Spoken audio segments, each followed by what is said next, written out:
My grandson John had stopped being able to speak well for some time. It might be called aphasia. Even when he had something to say, he couldn't get the words out and always contorted his face in frustration. What? If you have something to say it properly. You're not a dog. You can talk. When the daughter-in-law scolded him with a furious look, the grandson clammed up even more. You don't have to push yourself. Look, if you have something to say, write it down here. Silently, he started drawing a picture of a person in a blank sketchbook. All I could do was sit next to him and quietly watch as he drew. This is you, and this one is Grandma? Wow. You're good at drawing. However, he started drawing a strange person. With a white face, a bright red nose, and a red and white striped outfit. Could it be a clown? Nodding, he looked at me with pleading eyes. No way. Are you? This child is seeking help from me. My name is Irene Jordan, 60 years old. In my younger days, I taught at an elementary school. I married a colleague I met there, and I quit teaching when I became pregnant. My son Jesse, who was born then, has since become independent and has his own family, and now I enjoy a leisurely retirement with my husband. The biggest joy in our lives is our grandson. He comes to visit us every summer with his parents. The time spent with him is irreplaceably precious. The grandson is the child of my son and his ex-wife.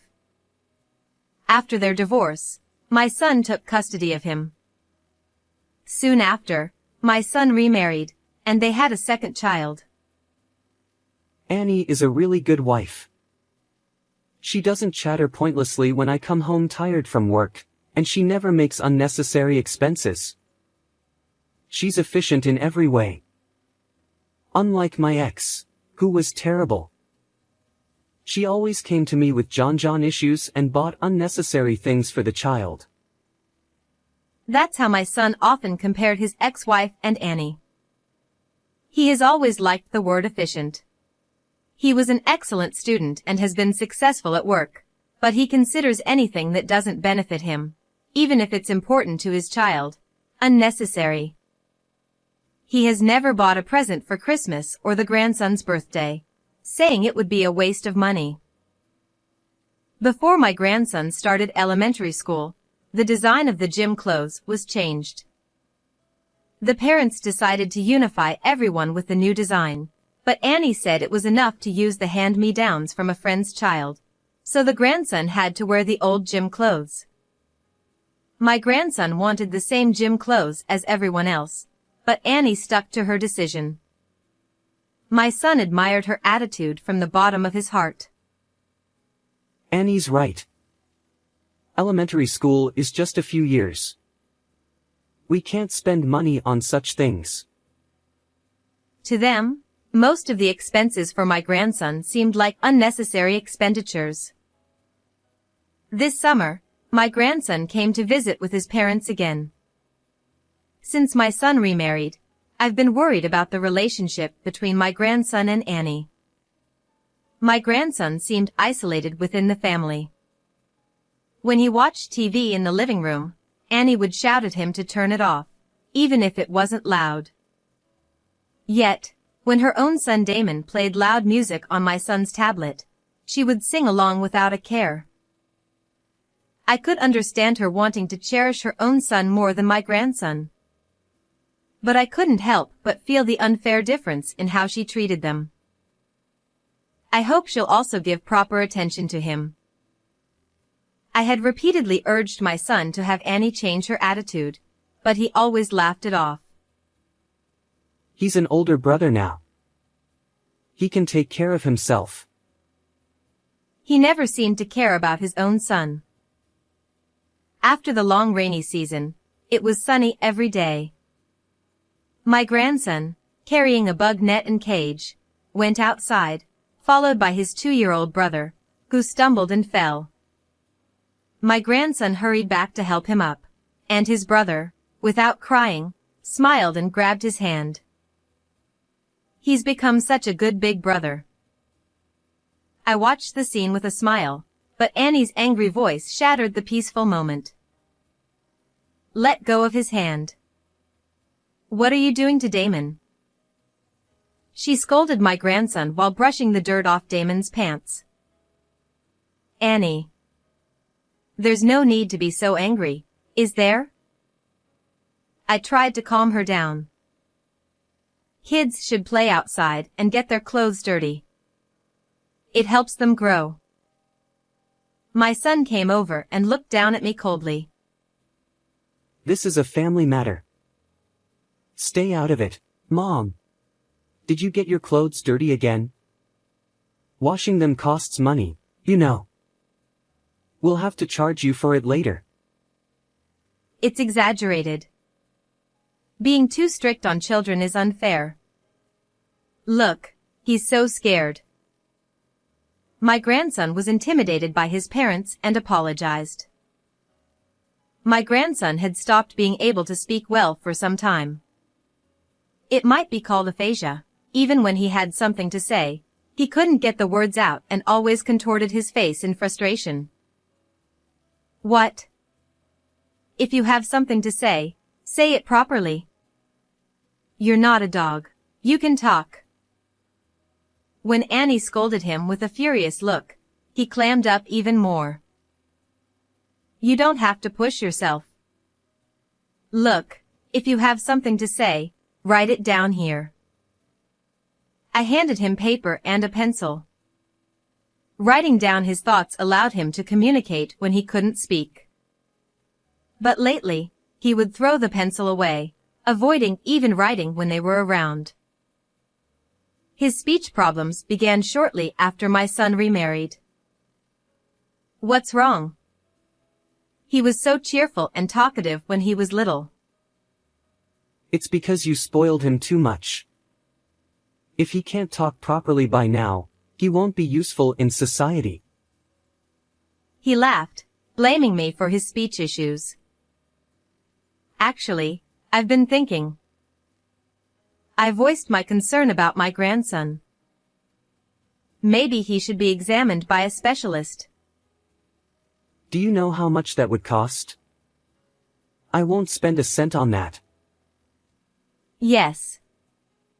If he's not confirmed to be ill, it's a waste of time and money. Predictably, they rejected my suggestion. You can't know if it's a waste unless he's properly diagnosed. Maybe a specialist could find a way to help. I tried to persuade them. It might be a developmental disorder. Haven't you heard about it on TV? My son waved his hand dismissively.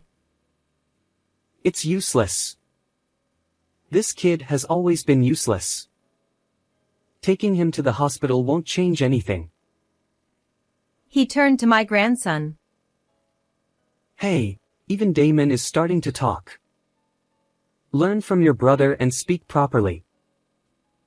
He messed up my grandson's hair and said, Don't be a burden to us.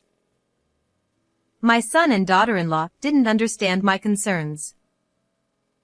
Annie was completely devoted to her child, leaving no room in her heart for John.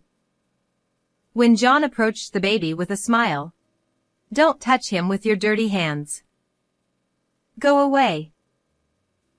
She shooed John away as if he were a stray dog. Annie, I understand your love for the baby, but you should also be kind to John. The baby is John's brother, and he surely finds him adorable too. Don't compare the worthless John with the baby. She glared at me with a sigh. Worthless. There's no need to say it like that. If the baby gets negatively influenced by John, will you take responsibility?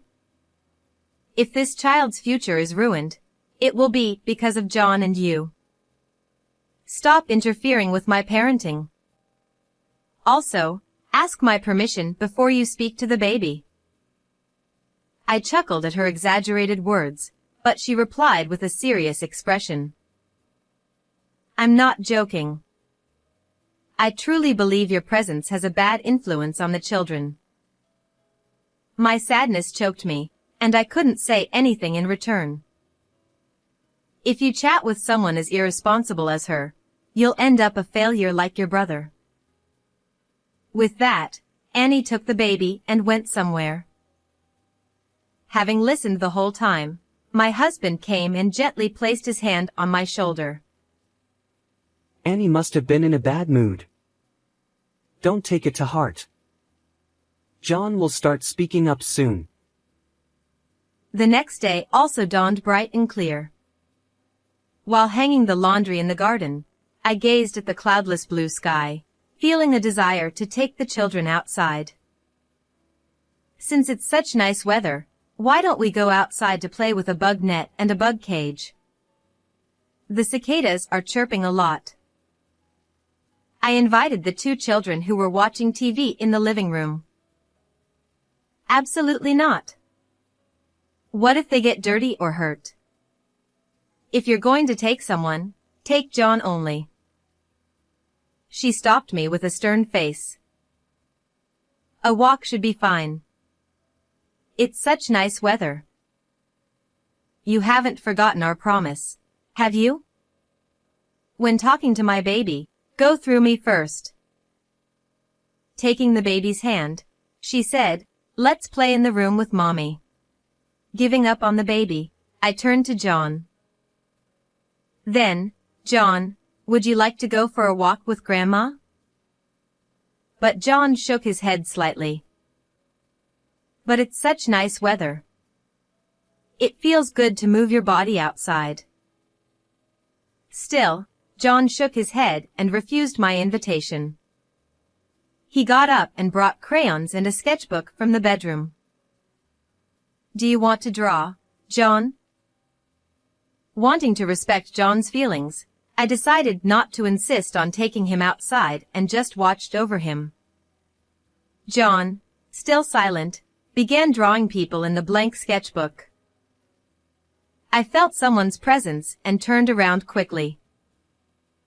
Ah. You startled me. How long have you been standing there? There stood Jessie and Annie, who had just gone to the room with the baby. Are you both curious about what John is drawing? Without answering, both followed John's hand movements with stern expressions. What's wrong? You both seem strange. It's nothing. John, keep drawing. John continued to draw silently under his family's watchful eyes. This is John, this is the baby, and this is Grandma? Wow, John, you're good at drawing. John continued to draw cute figures without confirming or denying my guesses. However, John then began drawing a strange figure behind Jessie and Annie, a person with a white painted face, a bright red nose, and wearing a red and white striped outfit. Is this a clown? John nodded slightly and continued drawing the clown. Oh, what a strange drawing. Drawing weird things like that. John has no sense of art at all. Ugh. Losing interest, Jessie and Annie left. When I got up to start preparing lunch, John suddenly grabbed my clothes with a strong grip. If you pull so hard, you'll stretch Grandma's clothes. I laughed jokingly, but John's serious gaze made me feel uneasy. Do you want to tell me something? John pointed to the clown in the drawing with a pleading look. What's wrong with this clown? At that moment, my husband returned from a neighborhood meeting. What's wrong? Did something happen? Sensing something amiss, he looked at the clown in the drawing. Didn't you say before that clowns are scary? My past memories flashed through my mind. I had indeed watched a TV show about a case where clowns lured and kidnapped children, and since then, I found clowns frightening. John had been sitting next to me when I said, "Clowns are scary, aren't they?" Could it be John? I looked at my husband, who seemed to reach the same conclusion, his expression tense. This child is asking us for help. That's what it is, right? He gripped John's shoulders firmly. John, Grandpa and Grandma will protect you. He promised with strong words. Now, what should we do next? To uncover what our son and daughter-in-law were doing to John, we devised a plan. Oh yes, we haven't used those yet. I remembered the high-end restaurant discount vouchers we received from a former student who is now a French chef. We called Jessie and Annie and showed them the vouchers.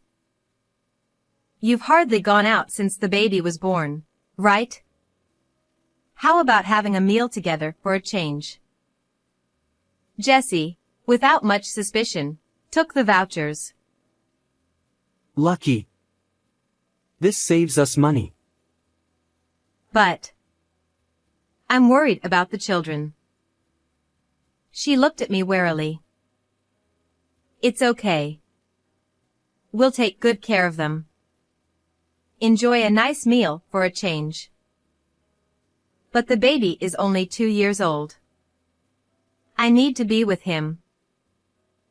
Annie didn't like me getting close to the baby. Jessie patted her shoulder. Let's take advantage of their kindness. It's a rare chance to have a high-end French meal for free. Saving money and having a good meal worked well on efficiency-minded Jessie. Okay, if you insist. Still wary, Annie agreed to Jessie's suggestion. We'll enjoy a romantic time. See you later. With that, Jessie and Annie left in the evening. After confirming their car was out of sight, we headed to their bedroom. Although it felt intrusive, we nodded to each other, motivated by John's fearful face. My husband found a notebook in Jessie's bag with a website address written hastily, even marked with a sticky note. He opened Jessie's laptop and entered the address. Look at this. His face turned into a grim expression. On the screen was a dark website for illegal activities like organ trading and drug dealing. Jessie had bookmarked it and frequently visited it. Checking the email history, we found detailed exchanges between Jessie and organ traders. Shockingly, Jessie was trying to sell John to overseas traders, citing his speech disability. This is criminal. John's his own son. I can't understand it. Realizing their plan, we rushed to the police. Jessie and Annie were likely enjoying their high-end meal by then. Showing the website to the police, the detective's eyes widened. We've been tracking this organization. We explained the situation to the chef, who agreed to cooperate with the investigation. 2 people were eating at a restaurant, surrounded by police officers. Just then, Jessie, unaware of the situation, arrived. Food tastes best when someone else is paying, right? He said, laughing and chatting happily with Annie. Jessie, Jordan and Annie, correct? We need to ask you some questions about the organ trafficking case. Please come with us to the station. Jessie and Annie were startled by the sudden appearance of the detective. Organ trafficking. What are you talking about? We have nothing to do with that. You don't recognize these documents? The vendors listed here are part of an illegal organization we've been monitoring. You can't deny your involvement. As the detective presented the contract documents, Jessie clicked his tongue in irritation. When he noticed me and my husband hiding behind the police, he glared at us angrily. You sold me out to the cops? Your own son. Saying this, Jesse pushed Annie towards the detectives and tried to flee on his own. However, police officers had surrounded the area, and he finally gave up, collapsing to his knees. I didn't do anything. I don't know anything about this. That woman must have forged those documents. I don't know anything. You did this on your own. They both denied the accusations until the end, but the detectives forcefully took them to the patrol car. This was the right thing to do, wasn't it? I asked. Of course. We protected John together. My husband comforted me as I struggled with the guilt of reporting our son to the police. The next day, we went to the police station to speak with Jesse, but even family members were not allowed to see him. Instead, a public defender reported on his interactions with Jesse. According to the lawyer, Jesse showed no remorse and instead cursed us for reporting him, calling us heartless. He's beyond help. He exclaimed, enraged. Lawyer, next time you see him, tell him that he and Annie are the heartless ones. To me, this felt like a declaration of disownment. We had another matter to address, getting a specialist to examine John's aphasia. Despite my repeated requests, neither Jesse nor Annie had taken it seriously. But we couldn't leave John untreated. I took John to a general hospital with a pediatric psychiatric department. The diagnosis was that John's aphasia was likely caused by accumulated emotional distress. You see. As he interacted with the psychiatrist, John slowly started to speak. According to John, Annie's harassment began right after she became pregnant with Damon. After giving birth, she constantly treated John as a nuisance. At first, she ignored him, but when he tried to play with Damon as he got older, she yelled at him to stay away. Though John could endure it a few times, daily mistreatment made him fearful of Annie. The only person who could have saved him, Jesse, ignored his son's growing isolation, instead siding with Annie to push John away. Jesse often told John he was useless and unwanted, driving him further into isolation. Among the evidence seized from Jesse and Annie's home, police found a diary Jesse had kept. It revealed that Jesse not only ignored John but also considered selling his organs to help their finances. When I heard this from the detective, I was so shocked that I couldn't eat or sleep that night. It was Annie who first suggested the idea of organ trafficking. Jesse told his lawyer that he wouldn't have considered selling his son if Annie hadn't suggested it. To them, John was nothing but a burden. They likely saw expenses for his education and counseling as a waste of money. What a disgrace. Putting their own profit above their child's future. As a father, I'm ashamed. No matter the circumstances, wrongdoing against one's own child is unforgivable. Lawyer, make sure you tell him that. The lawyer, who had a daughter himself, sympathetically agreed to relay the message. Where did we go wrong in raising our child? I wondered. Each new revelation from the police and lawyers made me feel more powerless as a mother. It's too late for regrets. All we can do now is ensure our grandchildren's happiness. You're right. I couldn't find any other words to say. Later, Jesse and Annie were arrested for violating the organ transplant law, along with the brokers and their entire organization. We don't know what sentences our son and his wife will receive. Even if they get out early, living a normal life again will be difficult. They likely won't see their children again, and even if they want to, we won't allow it. my husband and I vowed to raise our grandchildren ourselves. The incident involving our son and his wife was widely reported in the media, and our local community was well aware of our situation.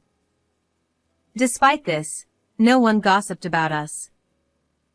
Instead, they showed great affection towards John and Damon.